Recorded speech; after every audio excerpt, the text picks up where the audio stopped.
Yeah, I was a little bit surprised to see Sandstorm going in initially on the Mordex for quite a few sets today. Like, we did see him start Zol. I can't remember who he played Zol against earlier.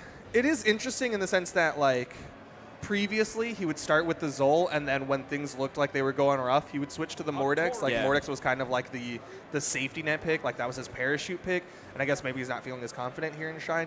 And then not to mention the fact that, like, a lot of people who used to play Mordex are hopping off the Mordex after recent balance changes. But Sandstorm, he's like, Mordex is still solid. Like, it still works. Scythe's still great.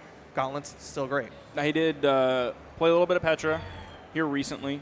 Played a little bit of Fate right after final round. And of course, he spent some time on Zol. It was Koslix that he played Zol against. Ethan with the unarmed. And still picks up the weapon.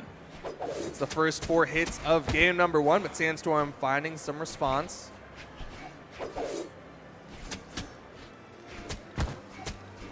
Nares and Sayers goes for the ult Nair to send Ethan backwards. Puts him back on the stage. Knew that he couldn't really get a whole lot with that forward Nair Sayre send. Ground pound finishes it off, though. Done. Ethan had that, like, early unarmed string and then virtually nothing else. And, like, that's what Sandstorm does, is he puts himself in the driver's seat, and you are no longer determining where you go. Like, you're a passenger on Sandstorm's road trip to victory. Going on a little bit of a roller coaster ride with that one. He's just got so much control with the alt inputs on this side. Oh my gosh. Oh my goodness. But Ethan gets underneath, gets some damage back onto Sandstorm, but he's about to be laughed at this point. Double downlight into the recovery. Closes kill box. Sandstorm at the top of the map goes for the weapon toss to give him some safety. Now, one thing that's really tough to do against Sandstorm is come back. Yeah. Like, so often he'll get a lead and then just hold a lead. Like, we're seeing some great strings coming out from Ethan. He's finding 3 hits. He's finding 4 hits. But once he's behind any serious amount, like, it is so hard to come back from that. Because rarely are you putting out unanswered damage against a player like Sandstorm. You might be putting out good damage, but chances are he's putting out the same amount of damage, if not more. Going to take away that stock. Whips him forward with the down signature. And Ethan down to his final stock here in game number 1. And Sandstorm looking so incredibly strong. First shades of his gauntlet play going to come out from Sandstorm. Lots of these sidelight recoveries. Not even going for, like, a read off the sidelight. He's going straight into those sidelight recoveries. I feel like as a gauntlet player, you don't see him going for as many, like, extended strings of, like, move. Like, Boomy goes for a lot of them, and I could be remembering wrong. Boomy will go for, like, the hard 4-hit, 5-hit, 6-hit strings, but it seems like Sandstorm will go for 2 and 3 hits. Like, he might hit those 1, then some time, then hit it, then some time, then hit it again. I think when Sandstorm gets the dodge read, he'll go for those kind of loops, those like Nair loops, and then he'll get a good 4 or 5. Like, he has that potential, but overall, yeah, I think Boomy tends to hit, like, longer gauntlet strings than Sandstorm. Now, that's not the case with Scythe, as we've already seen just in this set and in this game alone. Ooh. Throws out the icicles. Goes for the neutral signature. Not able to punish. And there it is, the neutral signature from Sandstorm. Takes game number 1 over Ethan. And he's going to swap to the Mirage. Ethan's Mirage was looking really strong against Noah, man. His Mirage was good. Super duper clean. His spear was looking good. His scythe was looking good. It's gonna be so tough though. Like, you're going scythe to scythe against Sandstorm. Sandstorm, I mean, it's Sandstorm, right? Like, he's the #1 PR player. He's kind of like the leader of the scythes out there. Like, he sets the tone on how to play scythe, and you were gonna try to scythe against him. We did see Boomy have some success going scythe to scythe against Sandstorm at Low Tier City. Obviously, overall, that did not end in total victory. Petra at Low Tier City. He played scythe to scythe at CEO. When did he play Nyx? He was on Nyx. Oh, yeah, okay, you're right. That was at CEO.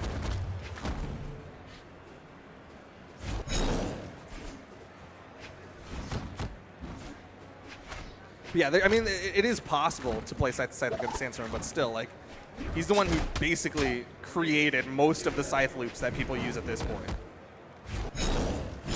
Throw down, coming out from the down sig from Sandstorm, tries to be just high enough above that recovery to punish and finish the stock, but unfortunately was just a little bit too close and got caught.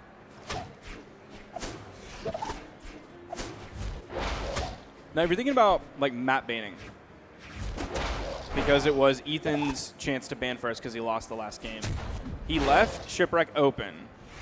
I didn't see what other maps he left open, but like maybe like what would you leave open? Because I wouldn't want to leave this map open, but there are also a lot of other maps that I don't want to leave open against Sandstorm. Like I don't want to leave Twilight open against him. Maybe leave Blackguard open? Yeah, I think maps with platforms as a whole might be a little bit more favored towards you. Or at least just might be a little bit more beneficial, especially because you can do kind of like those downlight ledge cancels with the spear, which Sandstorm won't have that opportunity to do so. Nice ground pound coming out from Ethan, though. As a whole, like kind of flat maps tend to work out better for Sandstorm. Sidelight doesn't get the D-Light. Tries to run away. Sandstorm's going to chase after him. D-Light dare. Again, Ethan trying to disengage after it. Oh, goes for the gravity cancel neutral light, but Sandstorm's still underneath it. That's going to be the stock. That's going to catch him out on his recovery back to the stage. It didn't give him that like full long wall where he could play on that low to stay away from Sandstorm, or at least force him into that really low, possibly dangerous engagement. Ooh, nice. This could be a big opening. Doesn't get the D-Light. Oh, that's unfortunate for Ethan. He could have gone for the D-Light into the ground pound, catching Sandstorm in the middle of his jumps. That likely would have been an early kill in the orange. Even so, like Ethan's gotten a lot of damage out of his unarmed against Sandstorm. Sidelight goes for a setup for the recovery, but Sandstorm able to avoid it. That puts him in the red. Nice weapon toss to interrupt, but a little bit too close for the side signature. And unfortunately, Ethan is now in the orange. You see the neutral signature come up. That gets him out of the way of the down signature that came out from Ethan. Ooh, neutral signature. You're seeing a lot of signatures coming out from Ethan. Neutral signature missed. Gravity cancel down signature connects. That's starting to become more of an option. We saw that with like Parallel. We did the side sig whiff and then the immediate jump, gravity cancel side signature. Like that seems to be a nice option. That was so dirty. That made me mad. I said some choice words that I will not repeat. Hopefully the crowd mic did not pick up. Ooh, neutral sig. Gonna kill off the top. Sandstorm going up 2-0.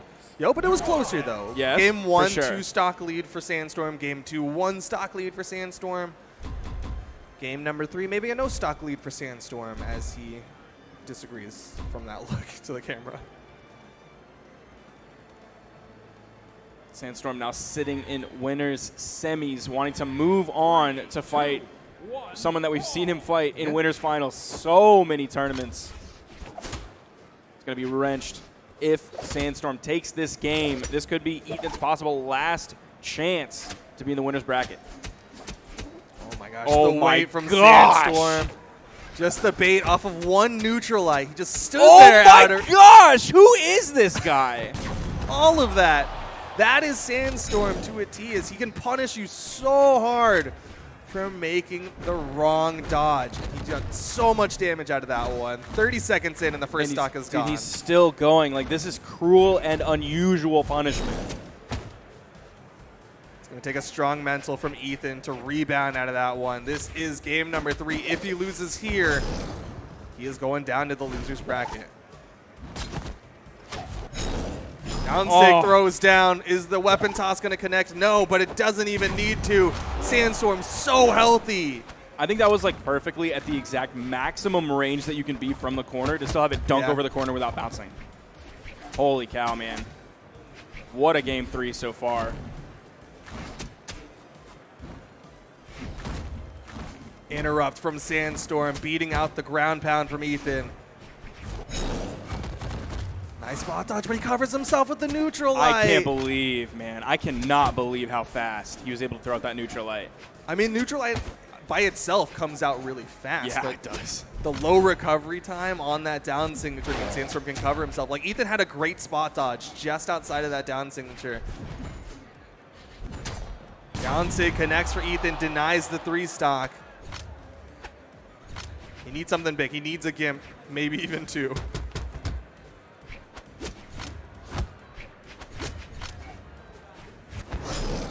Weapon toss is starting to come out from Ethan. Maybe cover his approach just a little bit better. Not able to find any huge momentum. He's in the red. Jumps over that signature coming out from Sandstorm. You saw the spot dodge. It was a neutral light. Gravity canceled the other direction. Oh, but he disarms himself with that weapon toss, goes in for the unarmed. Sandstorm looking for these jump approaches. Yeah. Neutral sig. Side sig. That's going to do it. It's a 3-0 from Sandstorm. Like, I don't know how much proof that he could possibly give that he is a different caliber of player than anybody out there. Like, Ethan is an amazing player. Overall, 1v1 through the globe, top 8 PR. Through the globe? Yeah, all the way through, from one side all the way through to the other side. It's like, what? What are you saying right now? Through the globe, all the way. Yeah, bro.